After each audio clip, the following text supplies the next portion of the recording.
Everyone, thank you for joining us today on another Table Talk episode. We have Jake Collins with us. He is our new middle school pastor. Welcome. What's up, Welcome. Pathways? Good to be here. So excited for this. So, Jake, tell us a little bit about you. We are so happy that you are here. Yeah. So my name's Jake Collins. I am 32, almost 33. I like to say I'm in my Jesus years, 30 to 33. I like that. I like that. Yeah. No, but I'm just moved to the area 3 weeks or so Yeah. ago from Raleigh, North Carolina. I lived there for 10 years. I'm originally from Jacksonville, Florida. I have served in the church since I was 20. I joined my first church staff when I was still in college. I was Dang. the college ministry worship leader. And Okay. and it was a staff role, and it was a great way to get started. I have served in churches ranging from small church plants all the way to mega church. So In you have different quite a volunteer. bit of experience. Yeah, I've been in ministry for about 10 years again. Well, longer than that if you count volunteer roles. But It's a job. yeah, and I was at my previous church for 7 years. Mhm. Served 5 years as the kids pastor, 1 year as connections pastor, which was a new role for us. And then last year I was there serving with middle school and in other areas, but I was a fifth grade teacher at a Christian school there in the Raleigh That's area. right. I love that. And now Yeah. you're here. Now I'm here and specifically here to serve with middle schoolers. And Yeah. I think it's going to be becoming more and more of a thing that churches are seeing that Mhm. high schoolers and middle schoolers, if you think about a 12-year-old and a 17-year-old, Mm. super different stages Totally. of life, Yeah. of spiritual growth, of relationship growth, things like that. Yeah. And it's so hard to serve both of those age groups well when Mhm. they're together. And more you need kind of those different ministries. And I'm excited that we're at a season where our church has made the call that that's where we're headed. Yeah, absolutely.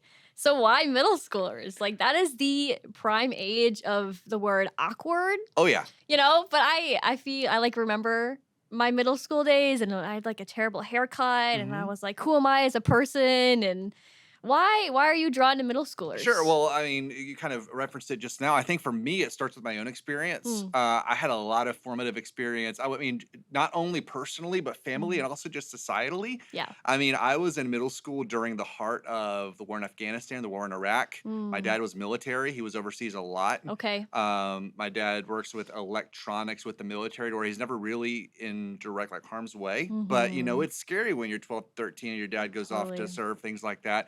Yeah. Also, just the narratives around TV and other media at the time that was a Mhm. big focus of conversation. It's interesting to look back on TV shows from that time. I've gotten nostalgic in recent years, especially during COVID, and you see just how big Yeah. of a talking point that was all over the place. Personally, my family had a lot of health needs at the time, both with my Mm. mom and with my grandmother that were big in my life. I was fortunate in middle school in that my grandma's house was I walked to school, and my grandma's house was Nice. on my way home. So I would stop at On your grandma's way to house grandma's house you go. most days. I would stop and just vent about school, and she always had Oh. Coca-Cola and hot peanuts were like Hot my after school snacks. Whoa, pause. Did you say hot Hot peanuts? peanuts. What is Well, it's what like is hot this? Cheetos but peanuts. Okay, maybe I'm in the And minority. I I don't have know. not I haven't tried. seen them a lot since then. Okay. It's in a bag like you buy a bag of peanuts, and these ones are spiced. They've got like a spice Okay. blend on them, like hot Cheetos Yeah. or hot fries. Okay, that's Yeah, cool. So grandma was a safe space for you in middle school. absolutely. I was the 12-year-old that had all the questions. I had been in Okay. church my whole life and had been studying scripture a little bit on my own, had Okay. been starting to hear things about, pushback from secular culture on religion, Mhm. things like that. So I would come in and I was the 12, 13-year-old trying to stump my leaders. I love I that. was There's coming always in, I one. was coming in, and to this day, I love meeting that kid now Mhm. because I'm like, we can sit and talk. You can totally relate. And honestly, my experience was my leaders didn't really take that seriously. Okay. I don't know whether they didn't feel like they were equipped to talk into that, or if they were Hmm. thinking I would grow out of that, or didn't. I don't know. Oh. But why do you think that skill is so important as a middle schooler? Because I think not the majority of middle schoolers are asking those questions. Mhm. So why do you feel like that was so important to you to ask those questions? Well, you have to. I think what you're referring to is there's a difference between speaking into something from outside, which is the Mhm. way a lot of adult leaders approach it, and Okay. really getting to what are they actually experiencing. And that's kind of the head knowledge, heart knowledge Mm. factor.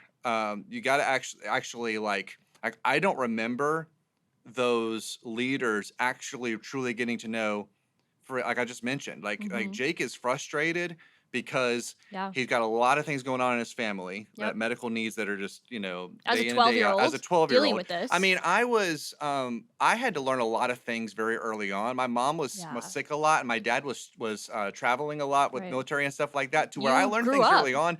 I mean, I learned how Yeah. to, I say cook. I mean, I learned how to put things in the oven very early on. I learned how to do my Hey, own laundry, better things than like most that, 12-year-olds. which, I'm grateful for now that I have all these skills that I learned Now that back you're an then. adult. Yeah, but I was experiencing things in that time that maybe others around me weren't. There was a lot of Right. frustrations with that. Same at school. I mean, I have clear memories of especially Mhm. seventh grade sitting literally by myself in the cafeteria, Mm. just feeling like I couldn't find those social connections. I think if those Yeah. leaders had come at it from that standpoint, Sure. and this is where his frustrating questions are coming from, rather than just let me provide an answer, Sure. or It's not so much that you needed an answer, you just wanted that connection of like, I want to have these conversations and I want you to be open to having these conversations and right, finding the answers with me. right. More of like the connection standpoint. Hmm. Do you feel like that's where most middle schoolers are coming from right now? Absolutely. They just want to know that someone's there for them. There's such Yeah. a value in having somebody speak into your life that's not your parent. Now, Yes. now that's a when things are done well, the ministry leader, small group leader, whoever that person is, which I hope in a lot of cases is a small group leader, even Mhm. before it's me. Although I'm willing to come alongside families any way I For can, sure. partners with the parents, and Mhm. it's great synergy when parent and church leader are on the same page. Yeah. Like we're seeing the same things. Let's work together to speak into the life Mhm. of uh, of this young person. But yeah, and they don't often find that they're looking for someone who is sometimes you just want that other voice, someone that's just willing to listen. Yeah. That's another thing is sometimes you just gotta be willing to sit and listen, Yes. sit and let them vent. Yeah. And I will often say that to not only to students but to others in my life, like, hey, I'm someone. If you just need to talk, I'll just sit back and listen. I'll What a offer great anything you quality. got. Yeah, willing to let you vent for a little bit. And I've Yeah. been there. I've been there. I certainly was. Yes. I Haven't had. we all? We just Mhm. need to vent sometimes. I had one youth leader as I think I was 13, Okay. and his name, we called him Dan the Man. Dan the He is man. now a senior pastor near the coast of North Carolina. Last Okay. I heard, he was out by the beach. I actually went and found him a few years ago while I was in ministry Hmm. because I was thinking about people who'd poured into my life. I said, I Mhm. wonder. I actually called the church that I was at that point. Said, who was this guy who was on staff back then? Found out what church he was at, and just went and talked with him and just said, hey, I really meant love a lot because he was that. the one who actually sat with me Yeah. and tried to honestly get to know me, get to know my story, and speak into that. And I'm grateful for that. And I Yeah. hope to be that to some of these students. And I hope that our Absolutely. leaders are also. Yeah. What a great action step, though. So, Hmm. hey, if you're listening or watching with us and you have someone who impacted your life, give them a text if you can. If you have their email, if you have their phone number, if you write them a letter, like anything to connect with them. Because, I mean, just saying, I bet you made his day. Just being able to talk to him Yeah, and to like say, this is what you did for me in my life. Like, that's huge. right. I hope so. I didn't ask her Yeah. that. Maybe I'll follow up again. Maybe here soon. Maybe I'll follow up with him again. Be like, did my randomness, was that Yeah, okay? yeah, absolutely. So we like the awkward and we like the ones who ask questions. Mhm. Anything else that like totally pull you to middle school? Yeah, I specifically have a heart for the social outcast. I think that goes along Mm, with awkward. yeah. I'm big on.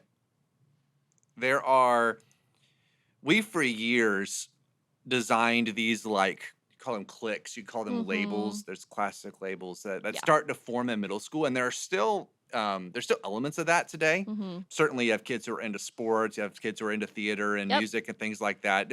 But it's getting to be more and more of a gray area. There's Okay. less of these, I think, especially in middle school. There's some of still trying to figure that out, and there's Mm-hmm. also some of like, hey, these days I'm fine playing football and also, doing theater. That's fine. Which like so cool that Yeah, you it's have both of those fantastic. skills. That's Yeah. fantastic.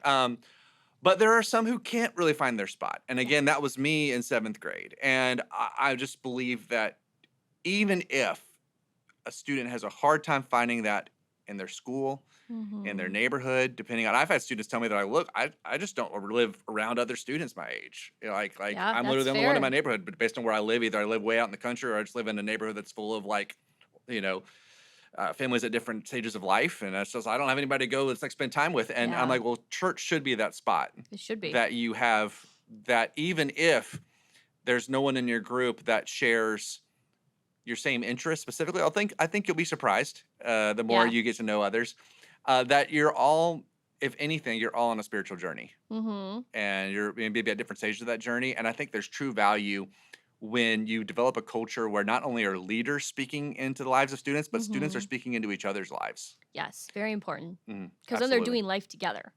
Sure. Even if, I had experiences, I was later on in high school, but felt like I was actually at a multi-site church, Mm. and I was the only one out of my small group that went to the other campus. Most of my group was based Really? out of the newer campus, Okay. and it was so valuable to me though to go once a week, and there were 7 other guys in my group, and none Yeah. of them went to school with me. None of Mhm. them lived closer than 15 minutes to me, Mm. but they were like this like safe space again in the midst of Yeah. my frustration with a lot of things.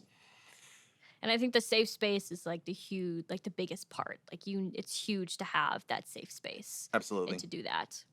So we're just gonna segue just a little bit. So here at Pathways, I just have to get all the information that I need. We have what we call our top markers. Right. So we have one for middle school and we have two for high school. So I just kind of want to talk about what those look like and how we're implementing those and why we have them. So to start off, why do you think it's important for churches to make goals for each ministry that they have at their church?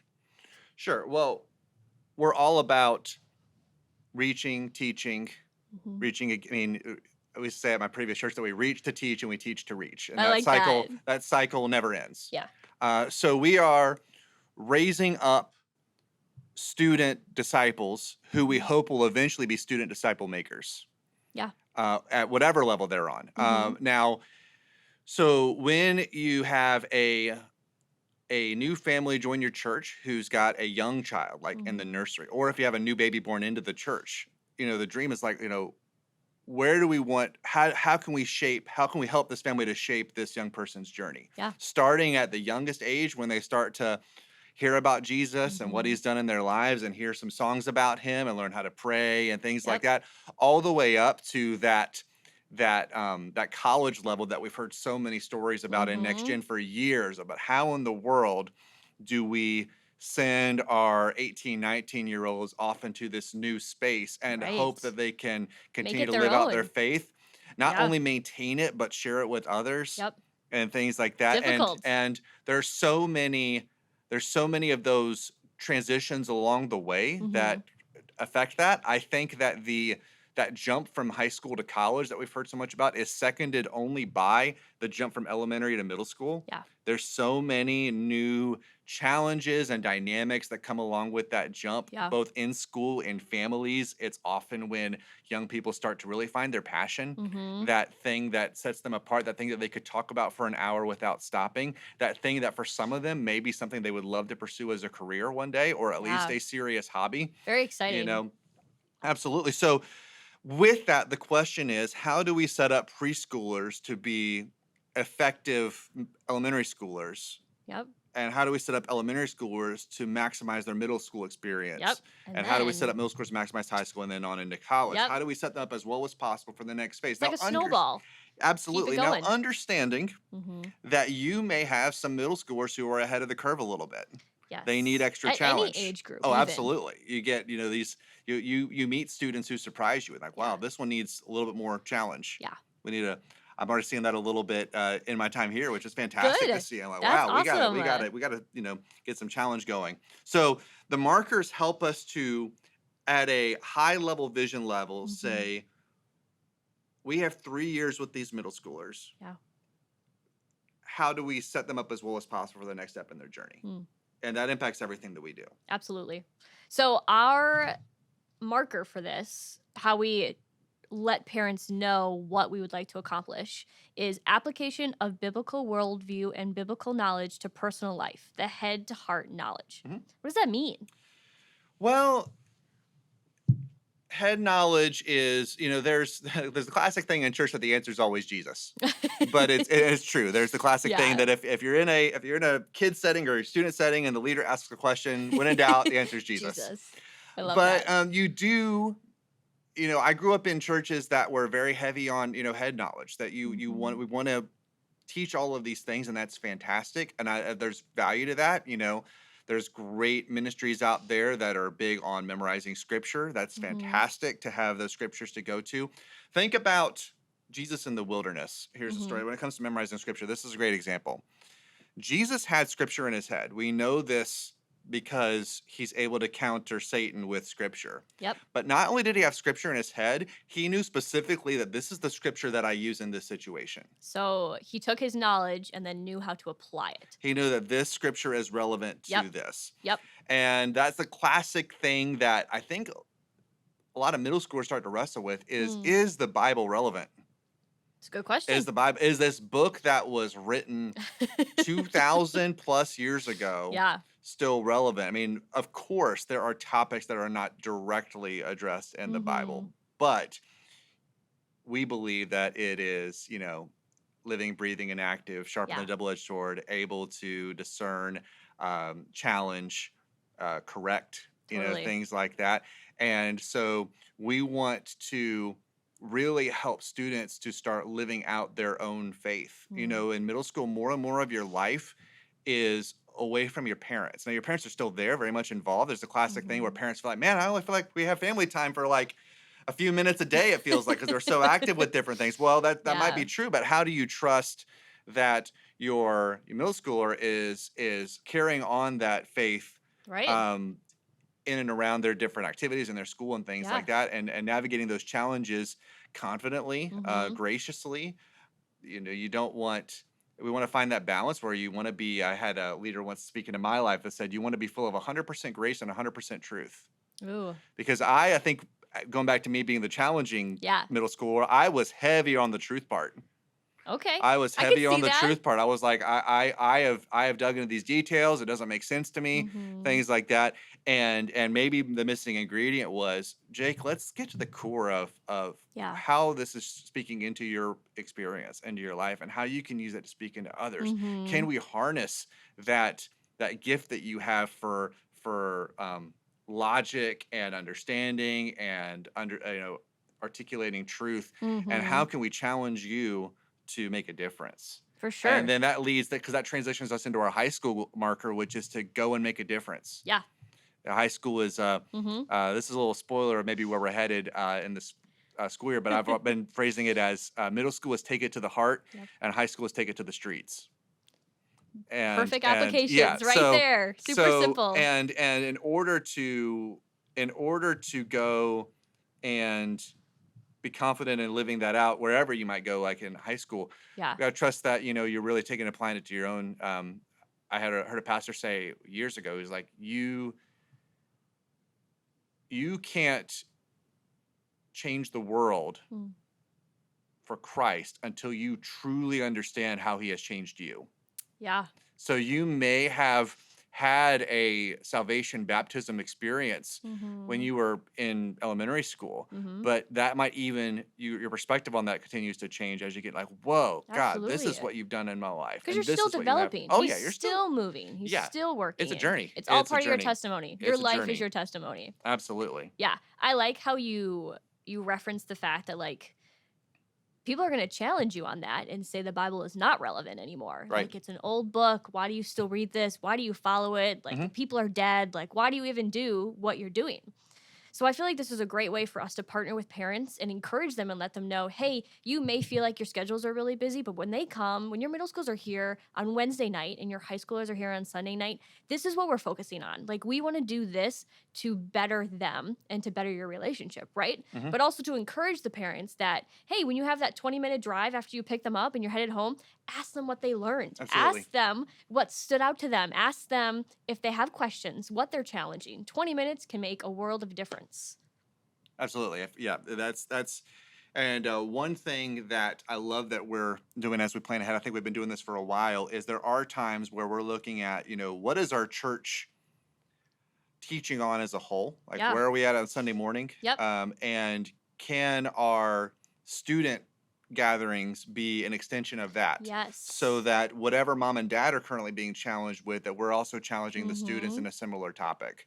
It may not be that we're literally teaching on the same passage. Like one thing that's cool right now is, so we just had a lesson on Sunday, a message on Romans, Yep. Romans 8, first one in our When in Rome series. We're Mm-hmm. actually using that same passage here in 2 weeks with students. Okay. So any students who are here on Sunday morning will hear it from a different perspective, or students will get in the car afterwards, say, we learned about Romans 8 tonight, and parents are like, well, I think like we just did that, We just totally did that. So Yeah. What a connect cool those things. connection. Yeah. The easiest things. It doesn't need to be hard. It doesn't need to feel difficult. It can be easy. It can just be a general conversation Right. that we have. But why do you feel like it's so important to focus on next gen? Well, I think And next gen is in like the next generation. Sure. Well, I've been thinking about this a lot. I've been watching a lot of skateboarding videos recently. Okay. And there is a new wave. Many people have heard of Tony Hawk. Tony Hawk is like the most famous Mhm. skateboarder of all time. Yeah. Tony Hawk came out of retirement a couple years ago at the X Games and competed at 53. I He- remember. Yes. He came out of retirement, yes, competed in I Best remember Trick, that. and he was talking about how if you really love something, Mhm. you want to see it continue moving forward. Totally. Now, interestingly, Tony Hawk lost that competition to a kid named Guy Curry, who at the time was 13 years old. Okay. Tony Hawk landed the first ever 900 back in 1999. Guy Curry landed the first ever 1080, another rotation above a 900, during COVID as a 12-year-old. Oh man. Now, that must have been wild for him. some people, if we're honest about maybe whatever field that we find ourselves in, whether it's sports, whether it's music, Mhm. whether it's business, whatever, Yeah. we can get intimidated by the next generation. Yes. We get a little bit territorial, if you will. A little bit. Like, well, they hired these new people, and like these new Gen Zers, and they're just doing things They're differently. just wild. But if you genuinely love Yeah. what you're part of, and you're excited about, you're passionate about, you want to see it continue. Yeah. So we have to constantly be thinking Agreed. about next gen when it comes to ministry, Yeah. because the Great Commission hasn't changed. Nope. The Great Confession hasn't changed. The Great Commandment hasn't changed. Mhm. The His passion is foundation still hasn't there. changed. The circumstances have changed. A little Society has changed. Yes. People have changed. bit. And if we're serious about making disciples, Yeah. then We need to continue to make disciples. right. Yeah. I mean, I put a lot of time into studying next gen dynamics and things like that. Mhm. But like last night, I sat with our 8th grade boys. They're going to be way more effective at reaching other 13, 14-year-old boys than I could ever be, Right. So you're because they're equipping reaching into them, their own culture. Yeah. Which they understand. They're totally immersed in Right. everything. So I love that our idea of making disciples, that raising up active followers of Mhm. Jesus. You could put any group into that: active student followers of Yeah. Jesus, active college followers of Jesus, things like that. Yeah. It carries over in every generation. Absolutely. And church should be a place where we come and we are challenged and we are equipped to go and make a difference. And so a short answer of why does next gen matter is, I believe it matters to God. I believe it matters to the future of the church, but not just the future, the now. Yes. That I love that we are all over the place in our church in terms of age. I come in on Yes, we Sunday, really I are. see everybody from kids and teenagers all the way up to 70s, 80s, Yeah. and that's fantastic. And there's value in that. Totally. I would also say one cool thing I shared with our middle schoolers last night is Jesus spoke his first words as a 12-year-old. It was Now, amazing. he didn't, that was not literally the first time he spoke, but that's the first time we have record of him speaking. Those are Yeah. the first red letters, if you grew up with a red letter Bible. And what they say. He said, I've got to be about my father's business. Yeah. That's the first time he speaks his own mission. Yeah. I'm here to do my father's challenge, my father's will, my father's task. Now, and that fits because in that culture, that'd be about the time that you were going to start apprenticing with your dad. Mhm. So people are like, well, yeah, carpenter's son, Jesus can be a carpenter. It's like, well, yeah, I will be for a little bit, but I got a bigger mission going on. Yeah. I love that. I mean, you can even see it in our staff. Like, we have several Gen Z individuals on our staff, and they are nothing but fun. Like, it's Absolutely. just so, like, our staff itself is just such a range of ages and different experiences. And I love that. I love that we can have that. Yes. absolutely. I'm finding that I'm in a cool spot. I'm young-ish, but we have a lot You're of still team members young. younger than me. Yeah, He's only in his 30s. He's still young. yeah, well, yeah. I still count as a young adult in a lot of young adult ministries, but I am. I do feel like I'm shifting in perspective day by day, especially post Yeah. COVID. Yeah. I turned 30 during COVID, and that was a big That's a wild life event that step. happened. I like literally like just woke up one day. I was like, not doing anything today, but I guess it's my birthday. You You're know, turning a year older. That's very yes, exciting. decade old. Well, not decade older, but new decade. Yeah. Any final last thoughts you have for us? Just